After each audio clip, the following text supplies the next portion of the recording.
Welcome to Sacrilegious Discourse. For this is what the Sovereign Lord says. Why do you need prophets to tell people who you are and what you want? If you can justify everything that the God of the Bible has done, then you can justify any of your behavior. A lot of this mentality is trickling into what is now mainstream right-wing Christianity. I am capable of empathy greater than this God of the Bible. This is a Bible that they tell kids. This is the good Lord. This is the good book.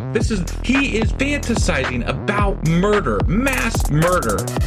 Head over to sacrilegiousdiscourse.com right now to find out how to leave us a review or support us on Patreon.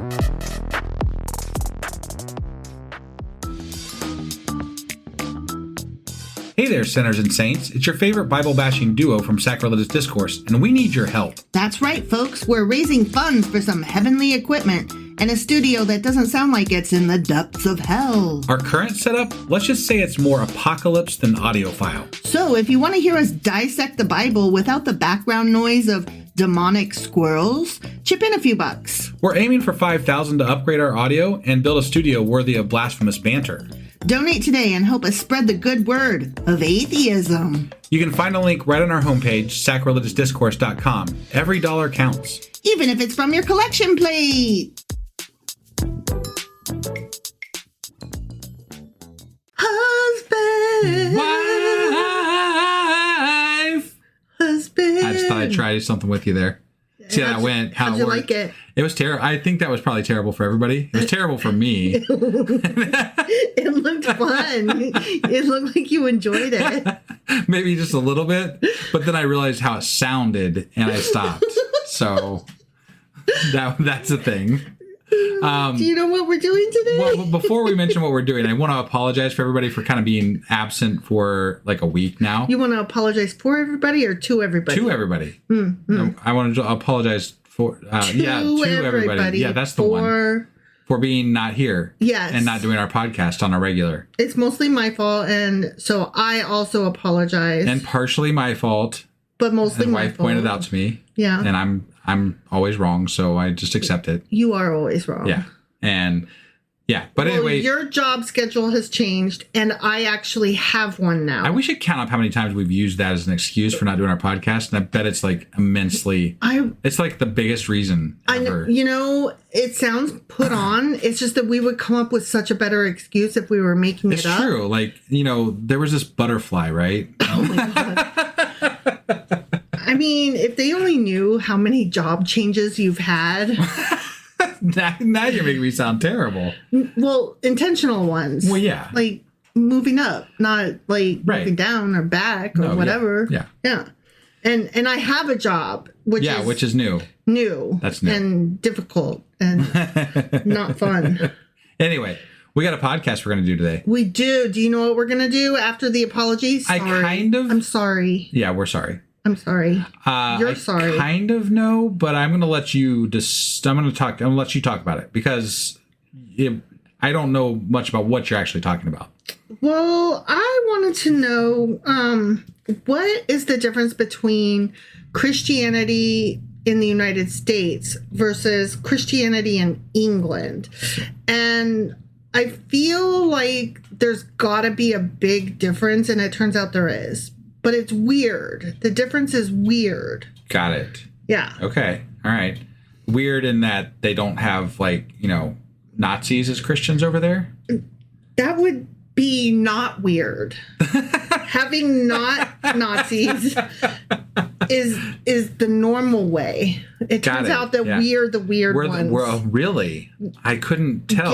Given that we have Nazis running the streets, running amok, running in government. It's weird. It's weird. We're the weird ones. I have to say this out loud, too, because we just found this out, tonight, as we were starting this podcast. But 15 minutes ago, maybe. YouTube just took Seth Andrews off of the air. They took his podcast off of YouTube. Completely his whole deleted his channel. What the fuck is happening in this country? Seth Andrews. He's the nicest atheist. Yeah, he really is. He's a very nice man. I can't say, I thought he was mean to me once, but then he wasn't, because he was the nicest. My interaction with him was so, I was so, it's a long story. I think I've talked about it once on another podcast, but like I had this interaction that I mistook how it went. And then I reached out to him because I was so torn up about it. Because you were like, did I do something to offend you? Right. And he was like, what the? It was my anxiety. It was me. It was all me. It was all you. But he was the nicest person about it. Like he was so just wonderful. Like he could have been like, what the fuck are you talking about, you fucking freak? And they took that guy off of Facebook. But instead, he was like, what the fuck are you talking about? I would never. I thought you were cool. And husband was like, you do? You did? What? That wasn't even that. He was being it was a statement that he was saying, like it was a self-deprecating statement he was making about himself, which I was like, oh my God, I'm an idiot. You are an idiot. Yeah. But he let me down easy. He let me like he was very nice about it. And, and I was like, that was really kind. And you didn't have to reach back out to me and be kind, but you did, you know? Yeah. They took him off fucking YouTube. Yeah. And he doesn't even say fucking YouTube. He just says YouTube. I know. It's like, true. what the fuck, guys? He's a really nice guy. Fuck you, YouTube. Fuck you, YouTube. Go tell YouTube, fuck you, YouTube, for Seth Andrews. Yeah, apparently if you have an account on YouTube, you can click on your profile picture and there's a spot at the bottom if you scroll down or something. Yeah. Where you can leave feedback and you can voice your complaint. Yeah. And I recommend everybody go do that because Seth Andrews is a really nice guy. Yeah, tell YouTube where to stick it.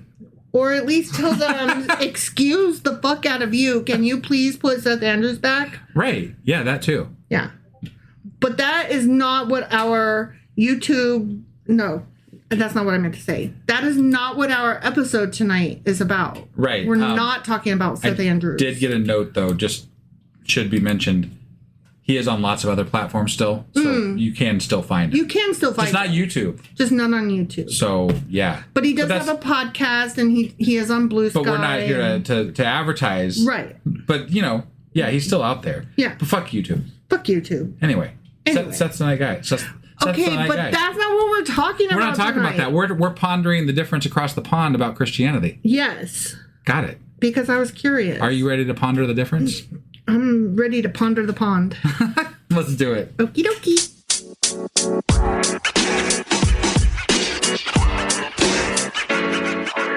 All right, we are going to hop into this, and I'm going to be really frank with you at the moment. Instead of Charlie. I'm not going to be Charlie. I'm going to be Frank. Frank. I don't know a lot about this topic. Okay. And so I'm going to present it and we're going to discuss it. Got it. Okay? Yeah. It's the difference between Christianity in the United States versus England. Mm-hmm. And it's weird how different it is. Okay. Because in the United States, it's more of a political personal identity. Yeah. Even though we scream about separation of church and state. Right. Whereas in England, the church is the state, but they have so much like, what? We don't think about that. Right. It's more of a social It's thing, not even that. If anything. Yeah. And so I just find that so odd. And it makes me feel like, oh, like now I kind of get why people in other countries are like, why every time you talk about politics, you talk about religion. And every time you talk about religion, you talk about politics. Why? And like, well, a lot of our friends across the pond don't really fully understand what it means to be don't understand fully what it means to live in the U.S., right? Yeah. Because what it means to live in the U.S. is that we have an intermixing of politics and religion that is supposedly separate, but not in any way, shape, or form is that a reality. It's not. And it's a faux reality, right? Like we have a understanding that it's supposed to be separate, but it's not really. It's the way that there's the way the rules are written on the paper versus the way the rules are actually a lived reality. They don't match up. Right. And so if you are in a different country, you're looking over here and you're just seeing how it's written on paper and you're like, what's the big deal? I don't understand why you guys all up in arms. And it's like, because that's not the lived reality. Right. The lived reality is that everybody on every street has that identity, one way or the other. Right. And they're really loud and enthusiastic about it all the fucking time. Sure. And they knock on your door and they ask you if you're saved and they say, God bless you. And they mean it in a really really it's more often it's very like pointed. I know that the door knocking still happens, but it's turned, like after COVID, it turned into more letter writing. And now what I see more than anything is I see people on the street corners with like Bibles that they're handing out. Okay, hold on. Let me just address the door knocking thing. They're still out there. Yeah, they I just said they don't, are. I said no, they are. listen. They just don't come to our door because I put up a sign on our door that says that if you knock on my door, I'm going to charge you $50 for whatever you're trying to sell me, whether it's God or a vacuum cleaner. Right. No, and to be clear, I saw some Jehovah's Witnesses walking through our neighborhood not that long ago. Yeah. So it does still happen, right? They just skip our door. Right. And I'm not saying that doesn't happen elsewhere either, but like the amount of how, the amount that Christianity pervades our everyday life. Yeah. Workplaces, everything, right? Mm-hmm. It's a lot. And it's not something that a lot of other people in other countries relate to as much. Like, they don't relate to it. Because they don't have it. At least in my conversations, right? Right. Yeah. So. They don't have it, like, forced upon them. Or if they do, I don't know. I can't speak for people in other countries, but it seems like it's just not quite as uncomfortable, maybe. It's because we're talking about faith versus action. Let me just get into this a little bit. Yeah. So as we know, American Christianity is super loud, it's very emotional, it's politically driven, and it's very identity driven. Yeah. English Christianity, from what I've been able to find, is quiet, cultural, institutional, and largely optional. Like, It's not this huge thing that's like a social activity or whatever. Right. It all comes from the same root, but it's very, very different vibes. Yeah. So when we're talking about it, for one thing, like as a religious identity versus religious background, in the United States, Christianity is often very central to personal identity, as we've said. Yeah. It's why it's really hard for us to, it's why we decided to be we Right. Yeah. No, because it's definitely frowned upon to be an atheist in this country. In America. Overall. Even though we are taking up a larger and larger space, it still is not exactly great to be that socially. And to be Christian in America often means that you have specific values, specific political party, specific lifestyle, specific stances on issues. Right. Like, to say it loud and proud, 9 times out of 10, I can tell you who you voted for, where you stand on abortion and gun rights, where you stand on immigration. Like, I'm a Christian just means these certain things. I'm a Republican means those often same certain things. Sure. And that makes it very intrinsically bound. Right. When I'm a Christian is the same thing as I'm a Republican, or I'm a Republican is the same thing as I'm a Christian, that's why. And this isn't a rule. It's not across the board. There are definitely liberal and progressive Christians, and there are conservative atheists. You know, like, but that's the thing. Here's the difference. A Christian who is a Republican doesn't need to specify. He can just say, I'm a Christian, and you automatically know, oh, you're one of those. I am going to stipulate that at least that's true in the Midwest. Sure, in the Bible Belt. Right, which is where we are. Yeah, or in the South even. Right. I'm a Christian. Right. Like, it means a certain thing, right? Sure. a lot of times a progressive who also is a Christian will say, I'm a Christian, but... Yeah, there's a but attached to it. And yeah, or I'm a Christian and... And they'll go on to describe, well, I go to a very progressive church, or I go to I don't, blah, blah, blah. I don't follow blah, blah, blah. They definitely distinguish early on that that's not, evangelical or something along those lines. Right. They go out of their way to say, but I'm not Republican. Right. Yeah. Or especially in the climate that we have going on right now. Right. They might be Christian, but they're like, but not that kind of Christian. Sure. So that's what I mean here. Like, to say that you're Christian right now, if you don't have that but tacked onto the end, it automatically means, at least in this part of the country, which is a large swath, it means you're a Republican. Generally speaking. And even further, at this point, if you're really loud about it, it means you're MAGA. Generally speaking. Yes.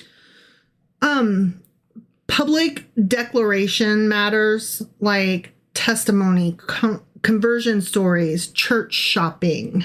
You're talking about in the U.S. In the U.S. Right. Yeah. Yeah, which we've got some personal experience with because your parents actually do church shopping. Yeah. And I'm finding that more and more, a lot of the church shopping they end up going to basically what's an online church, right? Because a lot of people are not finding the right amount of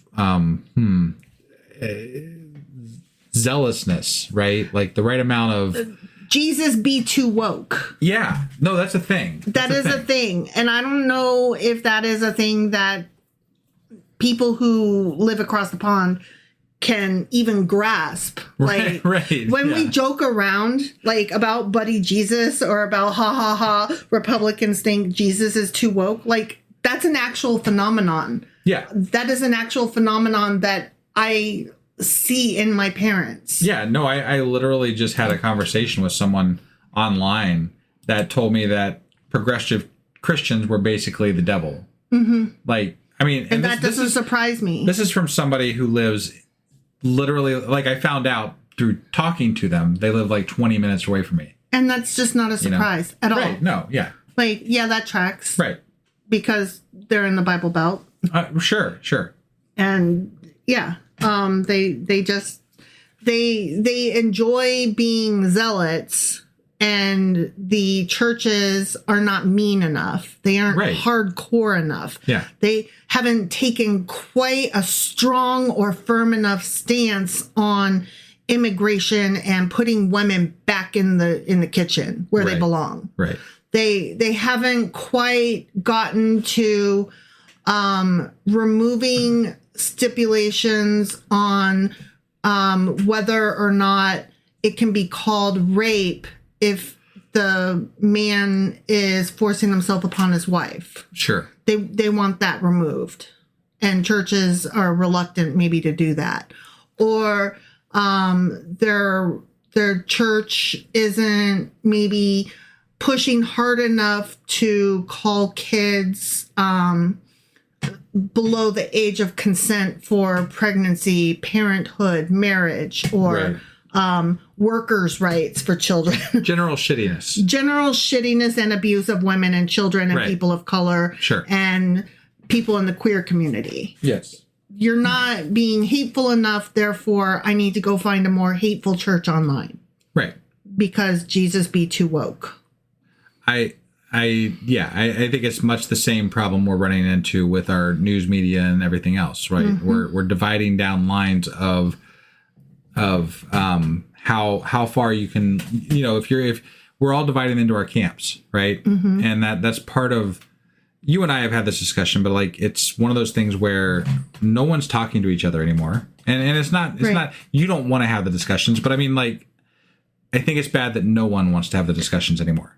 Well, it's really hard to have a discussion with somebody who talks in circles, doesn't understand analogies, and is not having a good faith argument toward resolution. Absolutely, I agree. I agree with that 100%. And so I'm laying the blame across the board. Like it's not individual, that's causing this. It's the institutions that are causing this, right? It's the way that we are being divided out. And Right. we're being put into camps. It's the news media, like Fox News and shit like that, and the churches and shit like that. Yeah. It's the people in positions to where they fucking know better, but they're so short-sighted that they're like, but money and power and sex, I need it really bad, and this lets me have it. Well, also, if you keep people very sheltered on the information that they're getting, you might raise your numbers of your people coming to your church by like 1%, and you need those metrics. So, I mean, that's really important. Money and power and sex. Metrics. I needs it. And metrics. Well, the metrics leads to the money, the power, and the sex. Right, but metrics is everything, don't you know?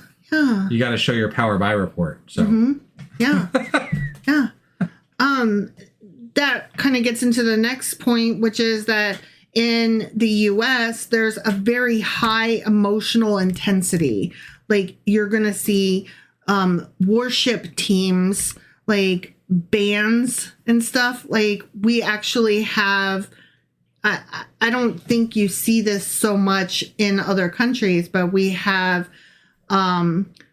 people try out for bands here to play in churches and like they're called the worship team because Got it. the band leads you in your worship. You sing along with them, right. and that's how you rock out to God. I think kids should go and play some really crazy stuff. So some System of a Down. Oh my Try it gosh. out. See what happens. Yeah, that'd be awesome. We also have a huge revival culture here, which is something else. Yeah. That I don't even know how to define that. Right. Other than like big tent with lots of laying on of hands and talking in tongues and people like pretending to be cured, shit like that.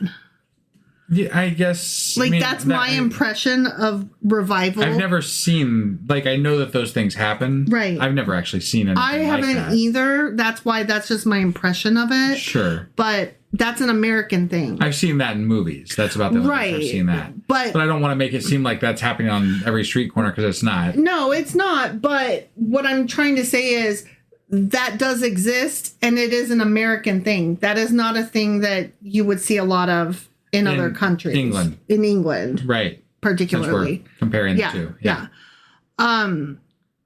Another thing is the phrase, a personal relationship with Jesus. That's a very American phrase. Okay. All right. Which I did not realize. I didn't either. But it makes so sense. Prevalent here that I would have never. Yeah. Apparently that's not a thing outside of America. Got it. Or at least not in England. Not in England. Right. Not outside of America. Okay. All right. Yeah. Personal relationship with Jesus. That one cracks me up because I'm like, really? Do you pick up the phone? You call them? And when people say that, I just have it's the same thing as, are you saved? Because I am a very literal person. It's probably my autism working. Yeah. That to where I'm like, I don't know what that means. What does that mean? What do you mean by that? What are the steps involved in that? Yeah. How do you become besties with Jesus? What is your personal relationship? Because to me, I have a personal relationship with my husband. Right. I don't have a personal relationship with my very favorite books that I read over and over again, or that I study because I'm a lit nerd. We don't have Zeus over for tea. Yeah. What does a personal relationship mean? I cannot comprehend it, and I need to know because, and then there, part of that is we talk to, I talk to Jesus. You talk to Jesus. What does that mean? What does that act like? You're just walking around and you're just hey, Jesus, how about this painted wall in my living room? Should I do blue or gray? Is that what you, what do you mean you talk to Jesus? Right. What do you talk about? Do you hear him talk back to you? And sometimes they say yes, and I'm like, what does he sound like? And they're like, no, not literally. I mean, I see the signs, or, like I'll ask a question and then later that day I'll feel the answer, or the sun through the cloud will blink a certain way and I'll know that I have. And I'm like, that's not a conversation, my guy. Yeah. That's cuckoo. No, That's not a conversation. I had somebody tell me that so the church they go to, they're like, when I go up to because we were having a conversation about it and it was okay. Like, it was okay. We were having a good conversation, and it is somebody I know, so I'm not going to say much more about who, but they said that they could go up to the altar and put their hands on it and feel the power, feel the energy. Right. And I'm like, okay. I understand you're telling me this. I understand that you feel that, but like, couldn't that be caused by your mental state and the social setting that you're in? Because to me, it's more about that exuberance that you're feeling in the moment with regard to what everybody else is let me ask you this. Doing and feeling. Let me ask you this. Is the building located near a train track? Like, literally, I don't understand these. It just takes me back to, like, I went to this women's retreat one time, and everybody got a bag full of goodies when we showed up, and one of the facilitators said, just take whatever bag calls to you. And I had never heard that phrase before. This was like 20 years ago. Sure. And I was like, calls to me? What is that? And I literally was like, I don't know what that means. Right. And she was like, whichever one you like. That's not calling to me, people. It's a fucking bag. Right. They were all different colors and they all had different things inside them. So, you know, it was holding space for each of us to end up with exactly the bag we were supposed to end up with. Right. And if you say it with enough pretty words and enough, like, you know, hooey, whatever, you can make it sound magical, right? And if everybody around you is feeling this like, look, if everybody around you looks like they're experiencing something, it makes you more likely to experience that same thing, right? Because you want to. Because you want you to. Don't want because to feel you don't left want out. to. Yeah, you don't want to feel left out. You want to participate in this feeling. And believe me, I know what it feels like to want to participate in this feeling. I just can't bring myself past the whole "this is stupid" portion of it. Like, this is crazy. Like, what are you talking about? I just thought it was a women's retreat and that there was going to be like creativity and art and stuff. And it was not presented as, and the goddess will flow in us. Right? So, like, when they started talking about goddess, I was like, wait, what did I get into? Like, I don't know what that means. Like, I'm not trying to make fun of anybody, but I need more words. Right. Like, I am either a dum-dum, or I am thick, or I am who I am, which is a very literal person, and I don't understand. Yeah. I need more words. Sure. You can't just drop goddess on me and then walk off, right? Right. You can't just say, are you saved, and then not explain that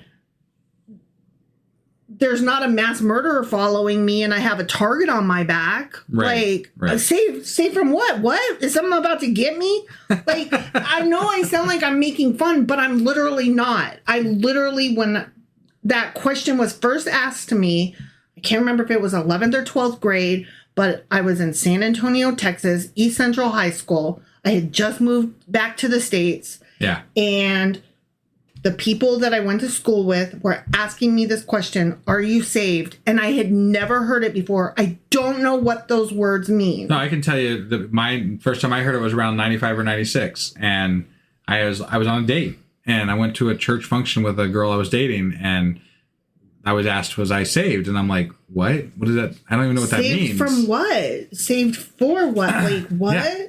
I just... Because I grew up in a religious community, but I like not going to church on a regular basis. I never really heard those words before, and I was like, personal what does this relationship mean? with Jesus is where we started, and I'm still like, I don't know what that means, y'all. Right, but we are supposed to be contrasting the differences between us and England. Yes, so I'm sorry. We've been going off about America. U.S. and American religion. So okay, let's switch over to England then. Yeah, in England, apparently, Christianity is often ambient. So it's like not glaring, not in your face. Right. Okay. It's like elevator music. Yeah, it's just like in the background. Sure. People may be baptized, married, or buried in a church, but they don't think of themselves as like religious-y. It's just like you pay dues and then you do the things. Yeah, and then you go home. You might even go to church every Sunday, but it's not like a big fucking maybe deal. Not. Whatever. Yeah, faith is something that you have, not something that you perform. To the English, which that was how it was here. Yeah, yeah, I am for that. Like, have your faith. That's fine. Yeah. Why do you got to be like a big old, are you saved? Oh, may God bless you on your journey. Right. And God unto you, God. It's the performance aspect of it, right? Mm-hmm. Like, that's the part that really gets me here. Yes. And I wish we were more like less performance and not more just be your kind, good-hearted, faithful self. Yeah. I'm fine with that. And when I was growing up, I always heard that people will know, like, people try to tell me that people will know that they were Christian by the acts that they do, right? Mm-hmm. The things that they perform, the things that they, not like literally chasing people down and beating them over the head with your religion. Right. But like, paying for somebody's lunch, holding a door open for somebody, just doing something kind, right? Yeah. And I really like that idea because, I mean, look, I grew up in a small town. I was very patriotic when I was younger, and I was a Boy Scout, right? And one of the Scout motto was do a good turn daily, right? And I really like that as just a mantra to live by. Like, and I try to, even today, like, this of me. Mm-hmm. I do kind things for people without expecting anything in return, without, I want to be genuinely a good person in the world and put something good into the world. And I liked that idea about Christianity, right? When I was younger, before I got jaded and fucking cynical about the whole thing, right? But even still, everybody that knows you knows that you're a super nice guy. Sure. And I try to live that, right? Yes. And that's what I always assumed that people meant by this thing that they called Christianity, is that that's how it embodied itself. Right. It was this idea that you just were genuinely good in the world, and that by being genuinely good in the world, it would draw people to you. But it's funny that most of them drive people away from them, and I'm an atheist and I draw people to me. Isn't that interesting? Through kindness. So apparently this is backfiring on Christianity in the US. I don't know. Eat babies, so I do send people spiraling away from Wife me. does not eat babies. I don't eat babies, but I also don't like people. So I'm a horrible example of how to be. But what's really funny is that whenever I am at work or around people or whatever, everybody has a good impression of me as like a funny, jolly person to be around. Right. So even as a cynical, bitchy old woman, right, atheist, Right. No, I still manage somehow to get people to like me. We talked about Seth Andrews earlier. Mm-hmm. Genuinely one of the nicest people, in the atheist community, and like there are so many more. I've run across genuinely good people more often in the secular atheist world than I have in the religious world. Yeah. In my estimation, in my experiences, that is how I would classify my interactions in general. Yeah. Is that because there's less judgment, there's less expectations about who you need to be in order to be part of their group, in order to be part of their circle, right? Like there's this expectation that you have to have these and hold these beliefs in order to understand who these people are. And I'm like, I understand who you are. I just don't want to do that thing. Is that okay? Right. Well, I think that people who are just good for goodness sake. Well, so be good for goodness sake. Right. Whoa, somebody's coming. Yeah. That thing. Yeah. I think is true. Right. One other thing about personal belief in England is that it's considered private and slightly awkward to discuss. Yeah. It's kind of like your sex life in a way. Like, maybe I do it, maybe I don't. I feel like it was kind of like that in the 80s here. Like, when I was younger, I don't feel like there... And maybe I was wrong. I was younger, but it felt like there was less talking about people's religion. right? It was just something people did, and you were either part of that group or you weren't, and it was just over there, right? I don't know, because of all the places that I grew up. I don't have a good Sure. And my whole perspective on that is based on a small town that had 5 churches, granted, but like, it's based on a small town experience. But like, I don't recall a lot of people discussing their religion back then. So, but you've also said too, though, that you did feel left out because everybody went to church but you. Right. There was some of that. Yes, for sure. And I started going to church with friends to try to find out what it was I was missing out on, because there were so many people that had a start to their social life before they ever got to school. Yeah. And I wasn't part of any of those, right? Yeah. Like, it was obvious that for whatever reason, and I wasn't aware of it until later in life, but I didn't know as many people as other people did. Yeah. Like, I had a very small network. start. The network is so much bigger if you belong to a church. It does. Yeah. And it's I just never, it took me a long time to grasp that, know, and I didn't really understand why that was the case. But there was built-in groups that were based on church at my school, especially at a smaller school like I went to. Yeah. So. Yeah. So another point is the church as a movement versus church as an institution. Okay. Which I found an interesting comparison. Sure. So in the United States, churches behave like business startups. It's true. They compete for members, which we've been part of. When we actually went to a church for a while, you and I, that was kind of one of those startups. Yeah. Like it was a startup from a group that was smaller that wanted to become more and started, trying to find spaces to meet in and then growing, and they all moved kinds of stuff. location Multiple to a times. richer area. Yeah. And I protested against that loudly and vociferously and was booed down by everybody. And it's funny, when they moved to the new place, that was the last place they moved to. Because they couldn't afford the rent. Yeah. Yep. And it closed down. Yep. That is funny. It is. And it's also like, maybe they should have listened to me. Not that I have any business telling a church what to do, but... I mean, why not? The pastor's now atheist, so... That is true. That is actually really funny. Right, and he knew we were atheists at the time. Yeah. So... Yeah, so they compete for members. They compete, as I said, for... you had said for members, and I had said for band members, the worship team. Yeah. They brand themselves. They market heavily. Like, that's part of the sending people door to door, or like the VBS thing, Vacation Bible School. You'll see notices inviting kids during the summer to come to camp. Yeah. Quote unquote camp. Yeah.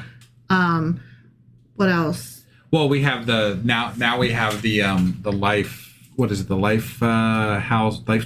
What is it? There's that group that has the buses that go to schools and they take the kids out. Oh, in Ohio, yeah. Yeah, it's not just Ohio. There's multiple states now that do it, but yeah, they bus kids from school in the middle of the day to go to church, essentially, like Sunday school type thing. Yeah. And then they send them back with treats. So that other kids will want to go too. Right, and be jealous of what, like, well, I guess I need to go because I want treats. Like, that's how when my dad was stationed at Davis-Monthan Air Force Base in Tucson, I think this was when we lived off base, there was a bus that came around on Sunday mornings taking kids to church school, whatever. And that makes some sense a little bit. But I guess, they gave kids candy. Right. And so me and my sister... But at least it was Sunday mornings, Right. But me and my sister wanted to go. And so my mom let us go a couple times, but then, asked us, why do you want to go? And we're like, because they get candy. And she was like, you're not going to Sunday school for fucking candy. No. And she put a stop to that. And like, that kind of made me mad at the time, because I was like, Why? I want candy. I want candy. Yeah, You're not giving me candy. I want fucking candy. But like I can specifically remember us being like just straightforward, like, because they have candy. Right. Like, why wouldn't I want to go? Sure. Like, makes sense to the me. Other shit's boring. But that's why that stuff to me is very nefarious. Like, it is. You know, like it's very gross. Blatantly they're trying to brainwash kids. Yeah. And you're doing it by any means necessary. Yeah. So you're literally bribing them with candy. What really reminds me of, there's a part in Pinocchio, the book, when they are tempting children into the fun park, and they play in the fun park and they go on all the rides and they eat all the treats, and then slowly, the more that they do this, they turn into donkeys. Oh. Yeah. This is in Pinocchio? Mm-hmm. Really? Mm-hmm. Okay. Yeah. I cannot recommend the book Pinocchio enough. Yeah. It is such good satire. It's very well written. Yeah. And it is funny as fuck. It is just great sarcasm. It's novel size. So Sure. it's not like just like a short kid story. It's Right. not the Disney story. Right. There's whole entire parts of this book, and it's funny. You'll laugh. Yeah. I've read it multiple times. I cannot recommend it enough. Sure. But yeah, like that part, the tempting the kids into the fun park. Yeah. And the more that they go and the more that they ride and eat all the treats and stuff, they turn into donkeys. Like that has always been in my mind. What tempting kids onto the Sunday school bus with candy. Right. And yeah, they do. They turn into fucking donkeys, don't they? Right. Literally. Yeah. You know? Yeah. Yeah. So another thing about American churches, Christian churches in particular, is that the pastors are charismatic leaders and influencers. And how? Yeah. You see a lot less of that in England, apparently. So it's boring, stuffy, whatever, with like probably like really fancy things that they wear. I don't that's know. what I'm imagining. Anyway. I know. I don't know enough about it, but I don't know that's what I looks imagine. like, but yeah, that sounds right. I imagine very, officious looking people, right. With their I started to say with their wigs, but I think that I was thinking about their fucking courts. Yeah, the courts. Yeah. The fact that that's like, I read a joke that said something about why all of the legal shows that we have here in the US and they don't have any that translate well from England is because they can't possibly wear those wigs and have an American audience take them seriously. Yeah. The show would never go. Right. And I'm really sorry, you guys, but it's true. Your wigs are funny. Right. Like, come on, it's 2025. You don't wear a wig anymore. Cut it out. Cut it out. You look silly. Right. I don't say that America got everything right over England, but getting rid of those fucking wigs was definitely one of them. Sure. Yeah. But yeah, the fact that the word charismatic is used, charismatic to me, is just a fancy way of saying, a leader who is nefarious and tempts you into the dark side. I was going to say a lot of the pastors that I've run across in my lifetime strike me more as a used car salesman than as a spiritual leader. Yeah. You know what I mean? Yeah. And that doesn't strike the right tone with me, generally. I was thinking about the one pastor that we rented the house from. Yeah. Yes. Specifically, that one. So gross. Yeah, he was. And sexist. Oh my God, yeah. He wouldn't talk to wife. He would only talk to me. Yeah. Yeah. About anything that was business related or that needed to get done. Yeah. Or I was unpacking and I had put the boxes out back. Yeah. And he came around and was taking care of the boxes for me. And I was like, oh, I was going to take care of those. I know recycling is on XYZ day. I can't remember. Right. He was like, oh, I'll just go ahead and take those now. Yeah. And I was like, I guess you will. Okay. I mean, Like, it was one of those situations where I was being forced into accepting a favor and saying thank you and being grateful for a favor I never fucking asked for. Right. Like, okay, note to self, don't leave those there because he will drive by and pick them up. And maybe that's not what I fucking mostly I want a landlord that stays out of my fucking hair. Just Haven't found that yet. No, really haven't. Well, no, we had one. Yeah. That's about it. Yeah, we did have the one. Yeah. Yeah. Another thing about American churches is this constant pressure to grow, convert, and expand. Like, it's all about the numbers, the metrics, as you said. Yeah. Yeah. And that's a very American thing. Yeah. American church thing. No, I imagine that some of the bigger churches literally have like business meetings where they go over like fucking slideshows and shit and go over like the how many new parishioners showed up, and like it's a whole business meeting. I mean, I've been to some of those meetings for the smaller churches. So, right, yes. Right. Where's the personal, where's the like, where's the Jesus in that? Yeah. Is it in the second or third Google slide? Yeah. I don't know. I mean, it just doesn't feel right. No, it doesn't feel like so it doesn't gross. feel like fucking church. It feels like a fucking business. And that's what it is. Yeah. That's exactly what it is. Right. In England, the Church of England is a state institution.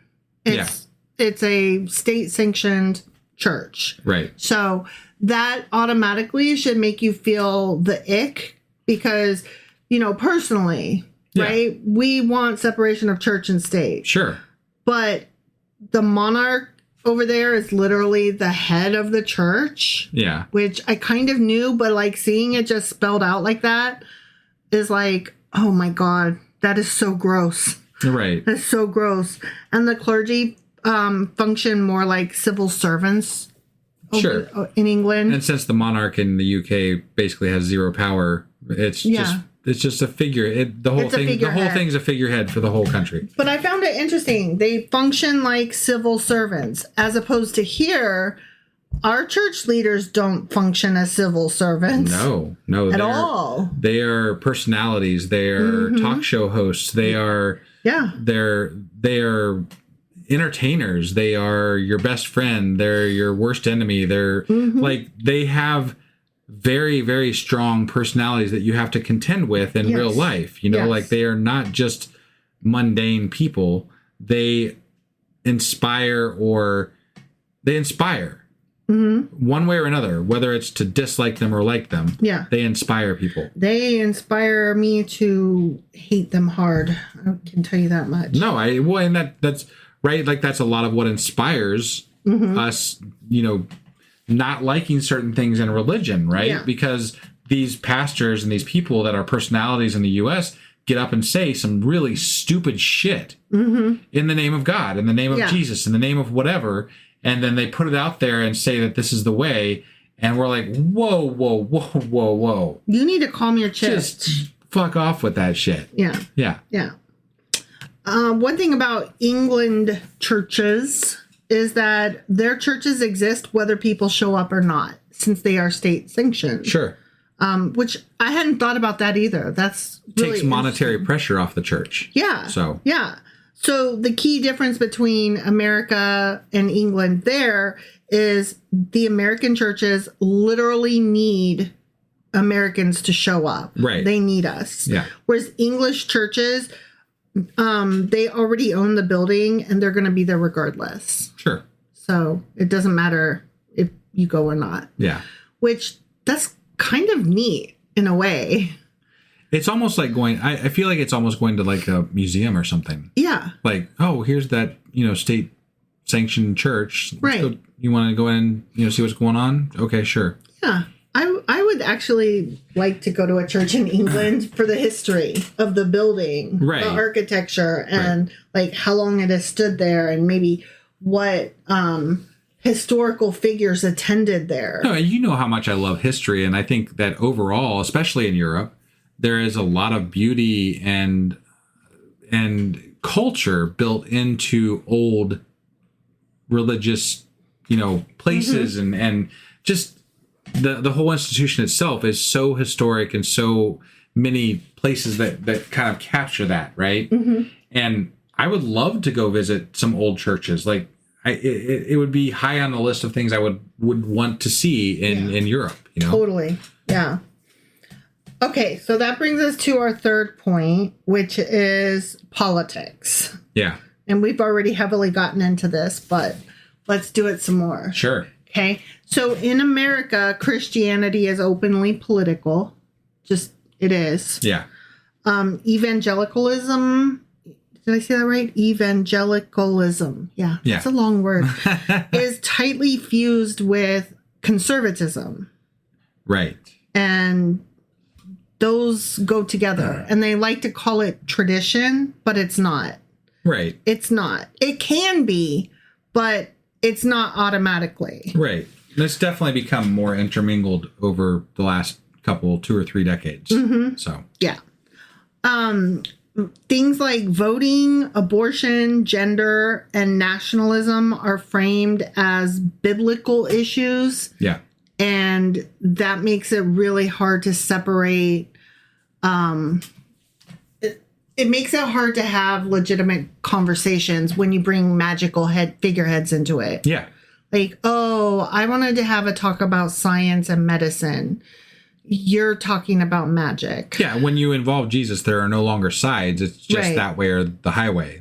You've taken the conversation out of everything and made it more about religion than about the actual issue.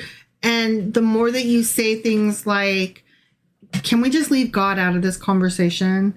The more that they will like not just double but quadruple down and be like, no, God belongs in every conversation. And he does, because he's God and you're supposed to be godly and goddish and God. Because the echo chamber that they're in is telling them that the state and the progressives and the left are trying to take away their God by doing these things without God, right? Right. So it's built into the whole narrative in the U.S. with regard to evangelical churches that we are here to take away their God by telling them that we want to talk about an issue without involving God, when that's kind of the whole premise of our country, right? Yeah. We don't just represent Christians. We represent Christians. We represent Muslims. We represent atheists. We represent Hindus. We represent Jewish. Catholics. Right. We have a whole litany of people that we represent, and they aren't all you white evangelical fuck. And I'm just sorry, but that's how I feel when they go about, like, that's what I'm thinking when this is happening. I'm like, why do you get to say that you are right without considering anybody else's stance on this? And why do you speak for everybody? Decided that your religion is correct and right, and there is no other alternative but this, and you won't even entertain talking to anybody about it, right? Because your religion said so. No, we won't cross aisles. We won't have a discussion anymore. We're done right here and right now because our God said we're done right here and right now. Sorry. Well, and now they're being told that to even talk with somebody across the aisle is to entertain the notion of letting Satan into your life. Yeah. Well, the person I mentioned, somebody that I was talking to online earlier, that was an apologist, right? They said almost in the same breath that it's their job to convert me and save me from the fires of hell, but also that I'm atheist scum, and if they talk to me, then I'm Satanist. I'm Satan's, whatever, blah blah blah blah blah. Yeah. And I'm like, wow, the mind fuck that must be pulled on you in order to think that you have to save me and kill me at the same time is just immense. It's like what happened there? I'm supposed to save you, but only if it's easy and quick. Otherwise, I need to kill you real bad. Right. And I'm not saying that most of them cross that line into killing atheists, right? Like, that's not a thing that actually happens here on a regular. It feels it feels that way. It feels like we're not far from that. If I'm being honest, it feels like there's a lot of zealous people who have been waiting for this. Just like there's been a lot of racists who have been very excited about their ability now to let their racism come to the forefront. There's been a lot of white fucks who have really, really been excited that now they could say the N-word with less pushback. Right. And to be clear, You know? we're white fucks, but we're just liberal. Right. So, yeah. Yeah. I mean, like, I remember about 10 years ago, my mom asked me why it's okay to call women bitches, but it's not okay to say the N-word. And I literally looked at her and said, the fact that you are asking me that question is so problematic. Right. Like, the fact that you don't understand why. Yeah. And there's just, like, the churches themselves have been pushing for racists to say the N-word. Like, they've been pushing, they want to really bad. Not directly, but it's not shunned. It's not like it's part of the culture. That's It's more all, of a cultural. It's all part of it. It's all part of it, though. And so when I say it feels like there's zealots that are just waiting to be more zealous, you know? Yeah. It doesn't feel far off to say that, you know, that step between, oh, it's my job to save you. Oh, but you're Satan, and so I have to kill you. Like, whoa! You made that jump so fucking fast, because if I can't save you within 2 seconds, you're not worth it. Right. Right. So, okay. Thanks for that then. Yeah. Like, so maybe I should just eat babies. Just kidding. I don't eat babies. Oh my God. Truth be told, I love babies, not the taste of them. I hate people, but I love babies. That's all I mean. Yeah. I do. I want to point out for the record here that, let's see, what is it? It'd be yeah. 1/3 of our audience that's live here tonight on Discord with us are technically Christians. Oh, I didn't realize that. Yeah. That's funny. I thought I'd throw that out there because that's actually true. That's funny. Yeah. And they don't. And we love them. And they don't hate us. We love them. That's nice. I just wanted to throw that out there as we're sitting here going over all this because they're some of our favorite people. It's true. You know. It's true. Yeah.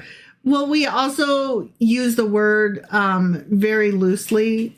We know what we mean. We mean those fucks. Sure. Not no. I wanted to caveat a little bit of what we've been saying with a little bit of like, yeah, but they're not like we're not trying to.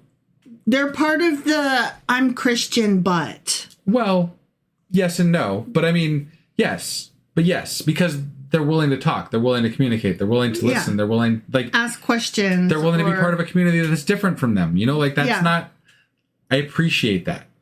They're not part of the problem, is what I'm hearing. Right. Yeah. Anyway, I just had to throw that out there. No, I appreciate knowing that. Yeah. I didn't realize that. Yeah. So another thing about Christianity in America is that the religious rhetoric is used to legitimize power. And we saw Trump do that. Like we saw Trump during his first term when he's like, oh, I love my Christians. And, you know, then he tear gases protesters in front of a church to get them the fuck out so that he could stand in front of the church and hold a Bible upside down. That was one of the most ridiculous things I've ever seen in my life. I thought it was hilarious. I was like, how can Christians not be offended by this image? Like, that is so obviously just like a ploy to use Christianity for his own benefit, right? Like, that was all that, like, let's go clear protesters out to stand in, like, by force and go stand in front of a church, and then he's going to hold the fucking Bible upside down because it shows the level of care that he actually has for Christianity. He doesn't give a fuck. It's an image for his fucking political power. That's all it is. It's an image, and it is burned forever in history, and the Bible is upside down in his hand. Right. And I hope that nobody ever corrects that. Right. Because that's just like, to me, that just says it all. It's like, it's so exactly true. It's so, I mean, kid keeps saying it's so comically evil. He might as well be twirling a fucking mustache, you know? Right. Yeah. It's ridiculous.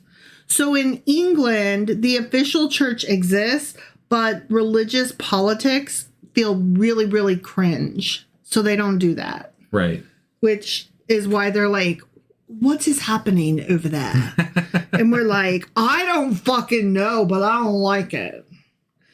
Another thing is that in England, public religious enthusiasm is sus. They're like, what are you doing over there? And we're like, I don't fucking know. I still don't like it. Right. Yeah. Also, Christianity rarely drives voting behavior. They don't turn every issue into a religious one. Well, and there's probably a large movement to not do that, given that they are state sanctioned. Right. Like, so it's they wouldn't want them to pick a side. It would cause a conflict of interest, basically. Yeah, exactly. Which we're supposed to not do that here, but that's less and less the case, especially given recent developments, we'll say, with that. Development, yeah. For them, in England, moral arguments are framed in secular language, even by believers. I found that statement so interesting. Yeah. Moral arguments framed in secular language. Yeah. So they actually try to have fucking discussions. Right. Which I think is completely doable, even if you have faith, even if you believe in God, right? Yeah. Like that, you can have a legitimate conversation. You have to have a conversation. If you're going to have a conversation, you have to be willing to listen. Otherwise, you're just preaching, You have to try to reach the other side, and they're not interested at all. Yeah, if you don't sound like you're listening, no one's going to care what you say. Right. Exactly. Right. And actually, let me rephrase that. If you don't actually convey that you are actively listening, no one's going to give a fuck about what you say. It's kind of like when you're reading the conversation and you go, yeah. And I can tell you have no idea what I just said. No, I am definitely guilty of that. No, I know. That's why I'm using that example. Sure. Like, I'm not trying to call you out. I'm trying to say, like, you are conveying to me that you have no idea what I just said because you weren't listening. And so I'm like, ugh, you weren't listening. Right. And that's what that is. Yeah. That's exactly what's happening there. Yeah. So the irony is that the U.S. claims separation of church and state, and yet. Yeah. But England literally has a state church, but religion has less political power. Right. So I found that comparison. Oh, it's so very striking. Yeah. Yeah. Like, what? We love, like, when I say we, I mean the liberal, the progressive, the true American is what I like to say. We love our separation of church and state our separation of church and state. Early in our founding fathers. Like we had the language was written into the Constitution, and then was it Constitution or Bill? Whatever. It's written into our early documents. Sorry, I fucked that one up because I wasn't prepared to have this conversation exactly. Right. But and then there was the Treaty of Tripoli that like solidified that early on in our history, which basically took the idea of separation of church and state, which is documented, and then expanded on that idea to solidify it. And there was. And this was done by by our founding fathers, who many of them would call themselves Christians. Yeah.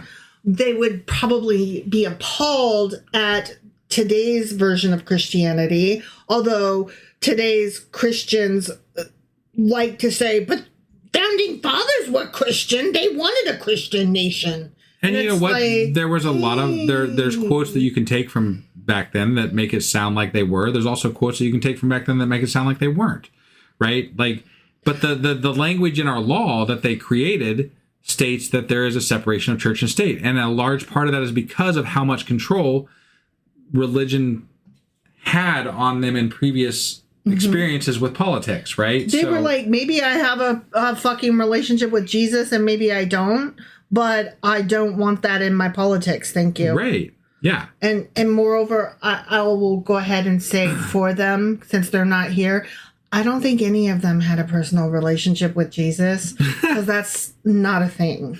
But okay? they certainly sound like the more that time goes on, the more the right and the evangelical Christians try to make the founding fathers sound like evangelical Christians, as opposed to what they actually were, which was much more hands-off God believing. They were the clockmaker God believers. Right. They were more interested in talking about God and faith and church than Jesus. Yeah. Which I find so interesting, because now, like, Americans love to talk about Jesus, even though they would have him deported so fast. Yeah. Like, I don't even think y'all know who Jesus is.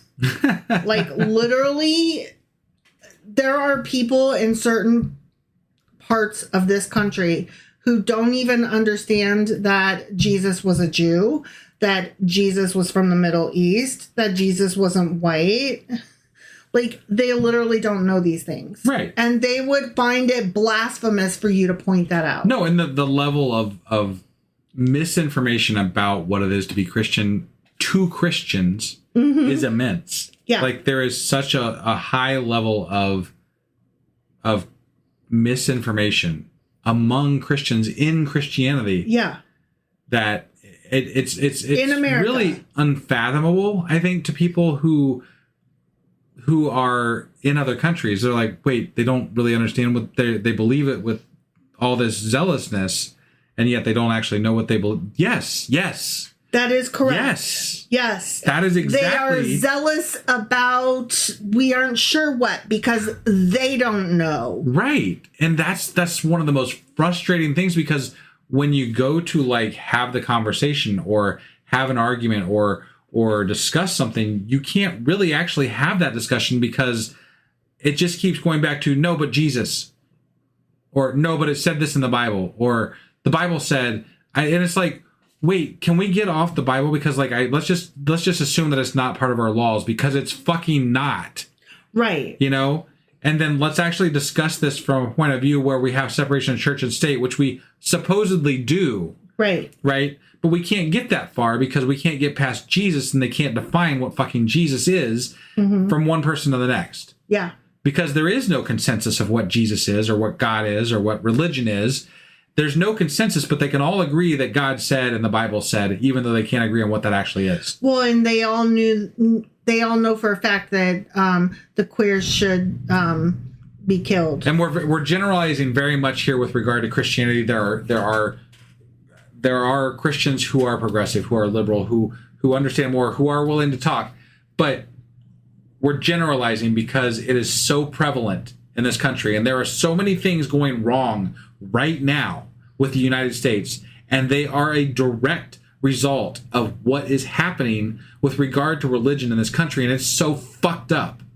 It is so fucked up. And the people that are most supporting Trump and his administration are those very same zealous Christians that we've been railing about.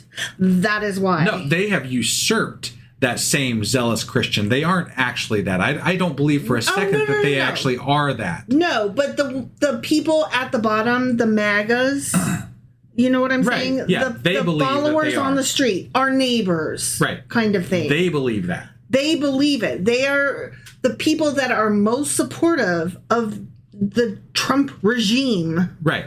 And the machine that he has put forth on trying to conquer all the fucking they're the fucking countries. Charismatic pastor. That's what Trump is, and his whole group of cronies. They're the charismatic pastors running the church of the United States of America. Yeah. Yeah. And it's gross and it's scary. But that is why we're doing this podcast. Right. That is why we do this. And that is why when we are just supposed to be reading the Bible, quote unquote, that is why we talk about politics. Yes. Because it's fucking relevant. Because I'm studying the difference between how Christianity is in America versus England, and every single thing keeps coming back to the politics of it all. Right. And that's why. Yeah. Another difference between America and England with regard to Christianity is the belief intensity versus the culture of it all. So, like, in America, we've got super high belief certainty. Like, they don't understand the difference between belief and fact. For them, the belief is a fact. Yeah. And if you try to explain, but that's exactly not what faith is. Like, faith is believing it without a fact. Right. And, you know, that's okay. You can have that as long as you can admit it. Right. But It's sadly, kinda you like- can usually not get past that in a conversation with them. Right. They're like, no, it's fact. And it's like, no, that's literally, That's you're missing everything about your religion. Religion is belief and faith. right. Right. Yeah. So that's a thing that's very American. Biblical literalism is a common factor in American churches. Yeah. Not so much in England. Right. Like, the literalism is very big here. More so now even than maybe 20 years ago. Oh yeah. And it is horrifying, especially since we've been reading it. Well, And we're like, what? and I have people bring that up in arguments all the time too, right? And I have to ask them, I'm like, but what about all the contradictions? Like, we literally have a section at the end of every one of our fucking books that we've read from the Bible about contradictions, right? And they're like, there are no contradictions. I'm like, yeah, actually, I mean, there really are. There are contradictions. And that's with me about halfway through the Old Testament deciding on my own to let's discount the contradictions that are just stupid math or stupid things that are petty. Right. Like, right. let's only concentrate on the actual contradictions that matter. But like, then you have to get into this conversation with them about how literal is, and it's like, wait, how many fucking circles do we need to create? Let's get like 5 Venn diagrams and see if we can get any of this shit to match up that you're saying, because I really don't know what the hell's happening. It appears to me that you keep moving the goalpost, and I would like it to remain still. Can we please agree on where the goalpost is, and for you to stop fucking moving it? Right. And the answer is no, friend. No. They will always move the fucking goalpost. Right. The are you saved versus not saved mindset is very American. I didn't realize that is not an England thing. Interesting. Yeah. Like, there's not a are you saved question going on over there. Well, I feel like that's more of an evangelical thing, which is more of a American thing. Right. So, it's just that having this all spelled out for me, like, we're in it, so we don't know what it's like to not be in it. Right. And it's like you can know it intellectually, but then you start like asking questions and studying it, and you're like, oh, no, I was right. That really is just a weird Americanism. Yeah. Yeah. The fact that church is like a club, like there's a clear in group versus an out group and the boundaries thereof, that's very American.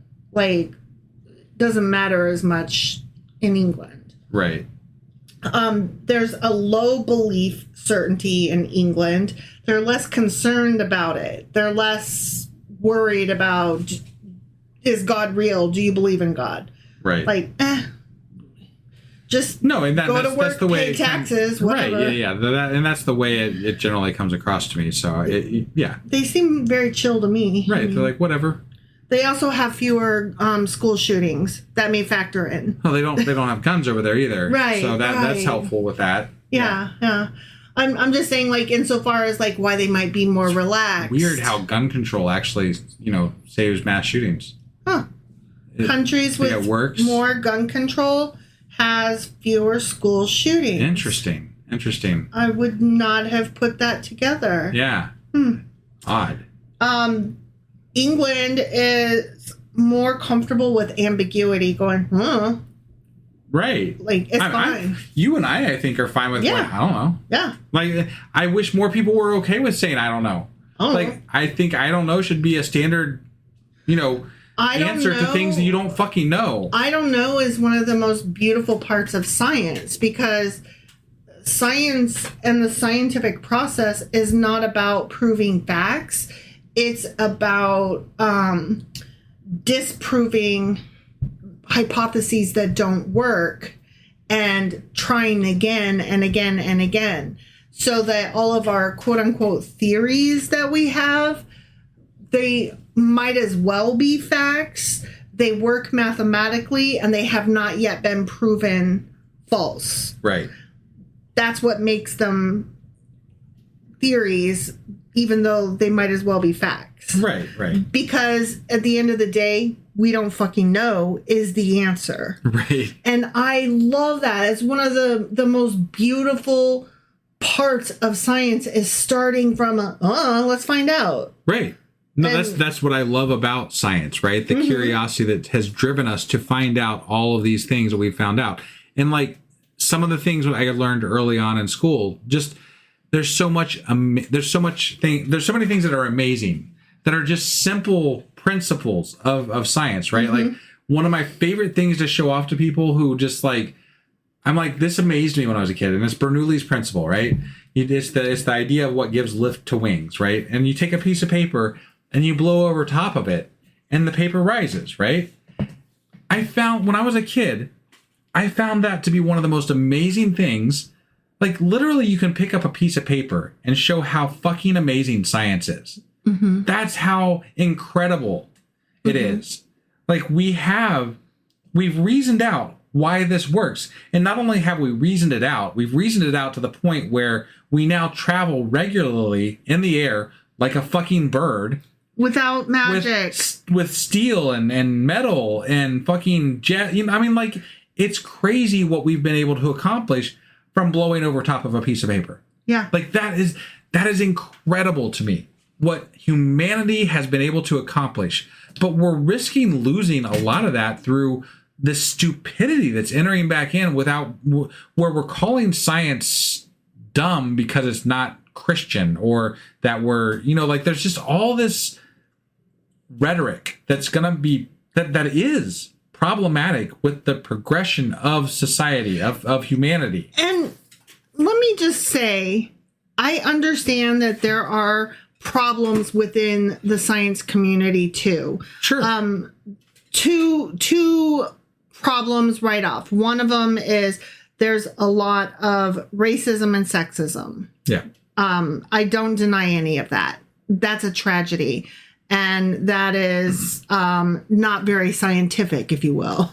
That happens in the Trump administration too. Right. Just saying. No, I don't want it to sound like I'm glorifying science. Right. I am, but I'm also not blind to the problems. Okay, so the racism and sexism is one thing. The other thing is science without boundaries, like the whole Frankenstein of it all, right? Like just because you can doesn't mean you should, right? Kind of thing. Right, sure. The ethical questions involved and the harming other people in pursuit. There are a lot of questions. Well, and I don't want to religiousize right, but science. that's part of the problem too, right? We're getting to a point in our society where we need to ask those serious questions, and we need our legislators to ask those serious questions too. But we're stuck in religious ideas instead, right? Where we're dealing with AI and technologies that could destroy humanity, like literally destroy us, right? We're instead arguing biblical bullshit in our Congress and in our Senate, and we're not talking to each other when we should be discussing the things that could be ending civilization because of the technology that we are able to create and that other countries are able to create. And we need to figure out how to deal with this as a people, as a whole fucking world. Yeah. And we don't have anybody that can hardly lead their way out of a fucking cardboard box. Right. And I mean, yeah, AI is right up there. I would say climate catastrophe, climate breakage is right up there. Yeah. But we can't talk about those because we have to talk about, are women having their rights taken away? Can we still please be allowed to vote? This is so frustrating. Like, there are actually people trying to put forth legislation to undo the Equality Act that allowed for gay marriages to be recognized. Yeah. And I'm just like, God, I thought we were past all this. Right. You know? It definitely is. It's very, it's defeating right? It's so depressing and defeating because we had come so far, and it felt for just a minute like we had nowhere but up to go. But I think this is why we need to come together as people who agree on things, and we need to do one more step, do one more thing. Just if each of us did just one more thing, like if we all did it, right? Yeah. That gives us hope. Like there is still hope. We can do this. We just got to get past this moment, and we got to make it better on the other side of it. This moment is so scary, though. It is. Ugh. So with regard to England, like I said, they have the low belief certainty, and they have comfortableness with ambiguity. They have a lot of, I suppose there's something theology, just very chill, very laid back. Yeah. And that kind of reminds me of conversations that I've had with people in Canada. Yeah. Like, maybe there's God. I don't know. I suppose there's something. Sure. And like, I just love how laid back that is. Like, I ain't worried about it. Like, I'll find out when I get there. You know? Live the best life I can. Be the best I can be. And, you know, figure it out when the time comes. Yeah. Like, what more is there, right? Right. Belonging without believing is normal in England. Right. So there are many people in England that they go to church every Sunday. They attend church functions, but they're not like hardcore Christians or believers it's like having a in Hulu anything. subscription. You pay for it, but you never watch anything on it. See, you maybe. I watch stuff on Hulu, but yeah, that is what it would be like if you didn't watch stuff on Hulu. Right. Yeah.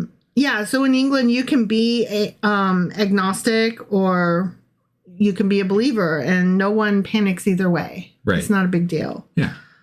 One thing I did, like the last one that I wanted to hit, is leaving faith. And I thought that is a very big point, because in America, it's a trauma. Like, it's a real trauma to leave your faith. And I've heard the story so many times, especially doing this podcast and the people that we've talked to. It's heartbreaking. It is heartbreaking because they lose more than just their faith when they leave their faith. Yeah. Deconstruction is very painful in America because of the loss of community, the loss of family. Yeah. You could lose your job. You could lose everything about your life. Yeah. You might have to move. You might get a divorce. You might lose your kids, you know? No, we've literally talked to people that listen to our podcast that hide who they are from their spouse. Yeah. And I'm just like, not who they are, but what they believe, right? Or what they don't believe. They temper what they tell their partner because of them being scared to lose what they have, right? And it's such and look, I'm sure that happens in other countries, but it happens a lot more here, in my estimation, in my understanding. I think it's so shocking and appalling because in America, we are so proud of our freedoms and our rights. Right? Like our individuality, our rugged individuality. We're so proud of those things. Right. And so it's so shocking when we find out, but that only applies to a small, loud group. Now, I will say, because someone's going to point this out, that they're going to point out that, Muslim states and things like that, obviously those would cause the worst problems, right? But I'm speaking about Western European states and the United States as what we're discussing here with regard to how that kind of transpires. Generally speaking again, right? Sure. Yeah. Because I know someone will point out that it's going to be difficult for people that are in other countries like Muslim states and other countries that have different religions to pull away from religion. And I'm referring more to the the Eastern European and the United States and Western world, right? When I'm referring to the culture that's ingrained here, right? And how we're kind of comparing the two. But it is so what holds true there is with regard to what I'm saying there. Like not with the whole world, and I understand that there are differences, right? But it just seems in Western culture, it's much worse in the United States as far as all the Western culture is concerned. Yes. Sorry, that took a lot to get out. That did. And we also had to stop to do a cough mute. So like then I had to come back and figure it out, and then my brain stopped working. So that happened. That's a thing. That is a thing. Yeah. Anyway, leaving your faith, whatever it may be, is very difficult. But with regard to comparing how that would be in America versus in England, it's a lot harder in America because of all the things that you lose. Yeah. A former Christian, that's in quotes, is a title that becomes an identity in and of itself. Yeah. A deconstructed Christian, a former Christian, I used to be Christian. Action. Huh? On the social media, yeah. it's action. Action. TIAN. Yeah. I didn't understand what that was at first, because it's just commonly used. Right. And nobody explained it to me. Sure. The fear-based theology leaves a deep scar in American deconstructed Christians. Yeah. So that's hard. No, and it does. It's not easy to rebuild those communities. And obviously, if you lost family, that is, tragic and terrible. Not always. Look, I mean, I say tragic, but like I think a lot of people end up with better, safer, healthier communities that they find on the other side of it. Not always. I'm not saying that that's 100% the case, but like that's part of the reason they're leaving is because they want something. They weren't getting what they needed from that group. It wasn't what they needed. Right. So and that's why people leave that and go somewhere else. Obviously. Sorry. In England, people might drift away from their church, but they do so more quietly and it's less painful. Yeah. The exits are not as dramatic. Like there's not like that final Facebook, I'm leaving Facebook post. Right. Yeah. Yeah. Their religion kind of fades rather than explodes or implodes like it does in America.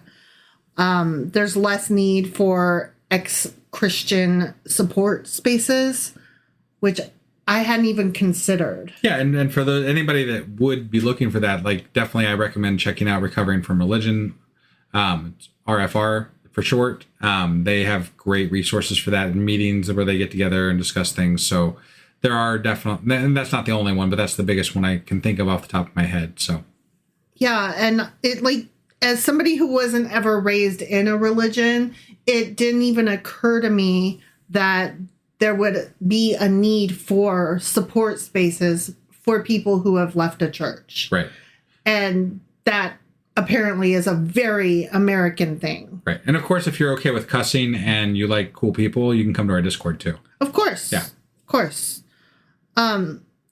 So I guess one of the questions that we could ask is like, why does it hurt to leave an American Christian church more than it would in England? But I think that we've kind of answered that because your entire identity is wrapped up in it in America, whereas it's not in England. It's just not. Yeah.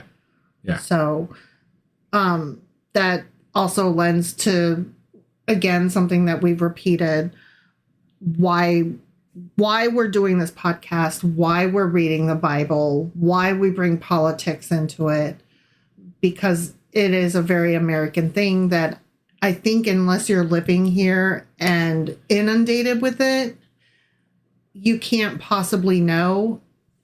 And you should feel glad of that. Right. No, yeah, I agree. Was that all you basically had today, or? That's all I basically had today. Okay. All right. Not sure how much of that was about the differences, but we definitely bitched a lot about U.S. religion and politics, and we talked some about the differences. So hopefully you got something out of that. I did. I learned a lot of what is an Americanism And I also learned about Christianity in England, that what I didn't know. I didn't know that they were much less Jesus-centric. They're much more chillaxed about their faith. And they're also much more, they keep it close to the chest. Yeah. Yeah. And I just didn't have I had a sense of that, but like it wasn't, I suspected it might be true, but I didn't know it because I'm buried in the Americanisms. So I just didn't have an idea that was solid of what it was like elsewhere. Right. Yeah. No, I agree. All right. Well, thank you all for joining us today. This was a live podcast. So if you want to join us the next time, that's always Tuesdays at 10 p.m. Eastern on Discord. Link is in the show notes. And as always, we will see you next time. We will. Bye. Bye.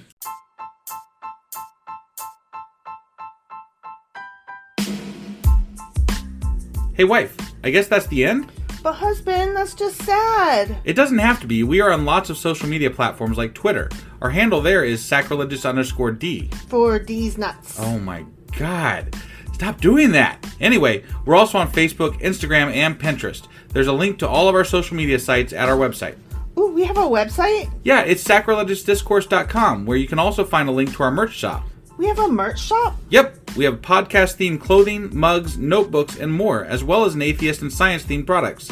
Wow, our fans should really go check that out right now. Definitely. They can get in touch with us by sending an email to sacrilegiousdiscourse@gmail.com. But before they do that, we could really use some help. Oh yeah? With what? Well, it's not free running the podcast, and we need some financial support in order to get better equipment, which will free up time so we can concentrate on our podcast and our fans. Okay, so what should they do? Head over to patreon.com/sacrilegiousdiscourse and sign up as a contributor on our podcast. Supporters there receive additional bi-weekly episodes that we record just for our Patreon members for as little as $2 a month. Also, we'd really appreciate it if you would like and subscribe on whatever platform you're using. And Apple Podcast reviews help us out tremendously. Like and subscribe. Leave an Apple review. Join us on Twitter. Support us on Patreon. That's a lot of instructions. Don't forget to say thanks. Thanks. Okay, bye.